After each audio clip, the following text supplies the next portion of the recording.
No hay verdad más gloriosa en la Biblia que las palabras de Jesús en Lucas 19:10.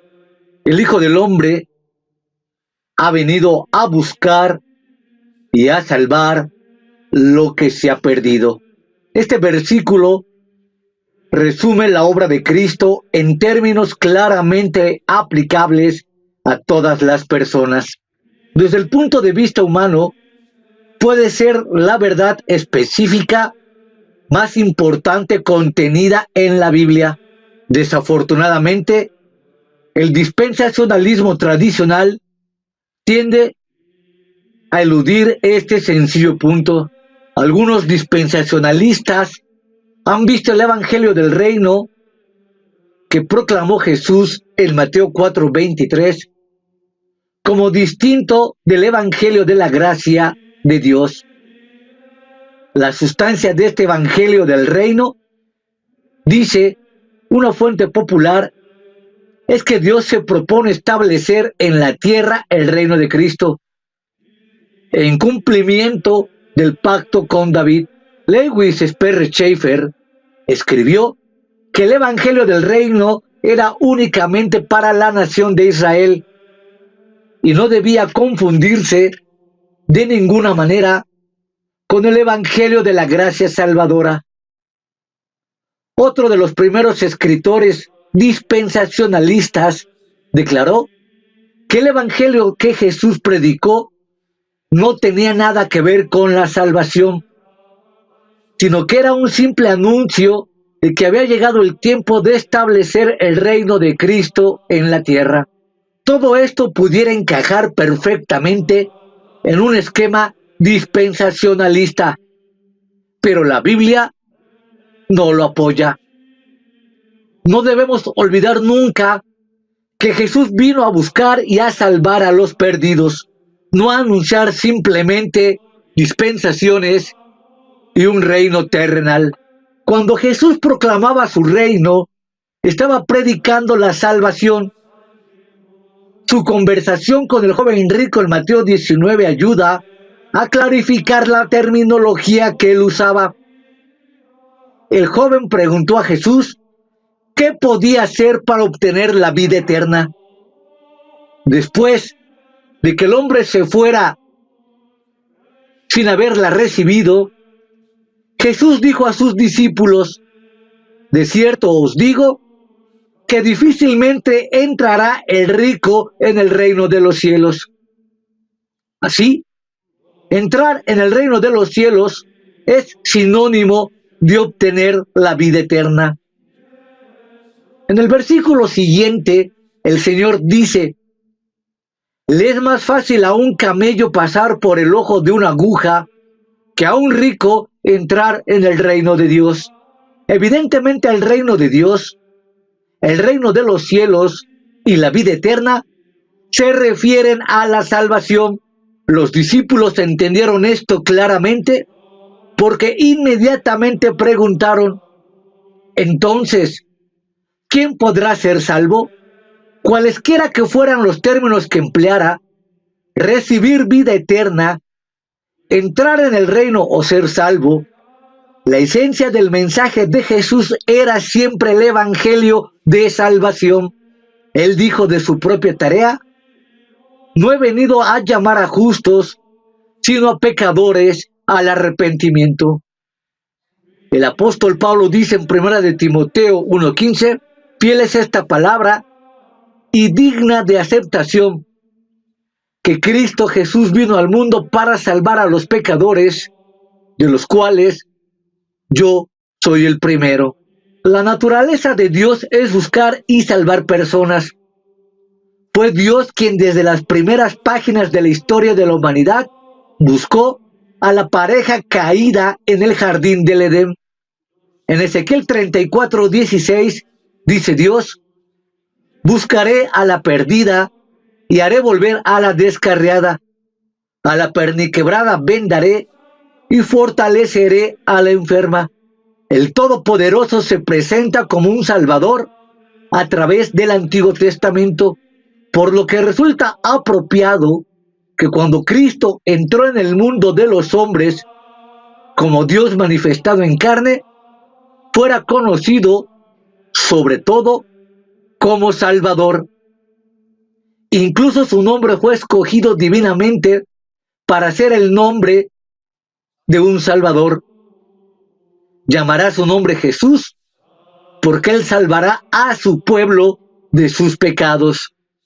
Mateo 1:21. El corazón de toda enseñanza redentora es que Jesús vino al mundo en una misión de búsqueda y rescate de pecadores. Esta verdad es lo que caracteriza al Evangelio como buenas nuevas. Pero son buenas nuevas solo para aquellos que se consideran a sí mismos como pecadores. La enseñanza inequívoca de Jesús es que quienes no reconocen sus pecados y se arrepienten de ellos, están fuera del alcance de la gracia salvadora. Todos son pecadores, pero no todos están dispuestos a admitir su depravación. Si lo hacen, Él se convierte en su amigo. Una vez más, la parábola en Lucas 18, 10 y 13 subraya esta verdad. Jesús dirigió estas palabras a unos que confiaban en sí mismos como que eran justos y menospreciaban a los demás. Dos hombres subieron al templo a orar. Uno era fariseo y el otro publicano. El fariseo, de pie, oraba consigo mismo de esta manera: Dios, te doy gracias que no soy como los demás hombres, ladrones, injustos, adúlteros, ni aun como este publicano. Ayuno 2 veces a la semana, doy diezmos de todo lo que poseo. Pero el publicano, de pie a cierta distancia, no quería ni alzar los ojos al cielo, sino que se golpeaba el pecho diciendo: Dios, sé propicio a mí, que soy pecador. Lo que dijo nuestro Señor de aquellos dos hombres debe haber confundido y enfurecido a su auditorio de fariseos autosuficientes. Os digo que este publicano descendió a casa justificado en lugar del primero, porque cualquiera que se enaltece será humillado, y el que se humilla será enaltecido. El arrepentimiento humilde es la única esperanza y la única respuesta aceptable al Evangelio según Jesucristo. Él rechaza a aquellos que no confiesan sus pecados, como el joven rico, pero alcanza con su gracia a quienes, como Mateo y la mujer samaritana, admiten que son pecadores y buscan la liberación. Cuanto peor es el pecador, más maravillosamente se revelan su gracia y su gloria en la redención de ese pecador. Multitudes de pecadores arrepentidos respondieron a Jesús durante su ministerio terrenal. Él ministró continuamente a los publicanos y otros marginados. Lucas 15:1 señala que una corriente continua de tales personas acudían a él. De hecho, la mayor queja de los fariseos sobre su ministerio era: este recibe a los pecadores y come con ellos. Se comparaban a sí mismos con Cristo y se condenaban por su propia comparación. No tenían corazón para los marginados, ni compasión para los perdidos. Aún peor, no tenían sentido de su propia pecaminosidad. Cristo no podía hacer nada por ellos. Al igual que Mateo, Zaqueo era un publicano cuyo corazón estaba preparado por Dios para recibir a Cristo y seguirle. Su encuentro con Jesús tuvo lugar en Jericó. Mientras Jesús iba de paso en su viaje a Jerusalén para morir, Jesús había ejercido su ministerio en Galilea durante algún tiempo. Allí estaba su ciudad de residencia, Nazaret. Ahora se dirigía a Jerusalén para la última Pascua. en aquel sería el Cordero Pascual que daría su vida en la cruz por los pecados del mundo. Como si quisiera mostrar por qué había de morir, hizo un alto en Jericó para salvar a un miserable como Zaqueo. Durante el viaje había reunido una audiencia de peregrinos que iban a celebrar la Pascua en Jerusalén. Su fama se había extendido por todo Palestina. Poco antes había resucitado a Lázaro. Esto sucedió en Betania, no lejos de Jericó. La noticia se había divulgado y la gente sentía curiosidad por Jesús. Todos los que podían moverse en Jericó se habían alineado en las calles esperando a que pasara. La gente se preguntaba, ¿será este el Mesías? ¿Habrá venido a derrotar a los romanos y establecer su reino? Jericó está un poco al noreste de Jerusalén. Era un cruce internacional de caminos, situado donde se juntaban las principales rutas del norte, sur, este y oeste. Allí estaban las aduanas, donde se recaudaban los impuestos. Era un lugar de mucha actividad. Zaqueo era el publicano encargado de la aduana de Jericó. Zaqueo era despreciado por toda la comunidad.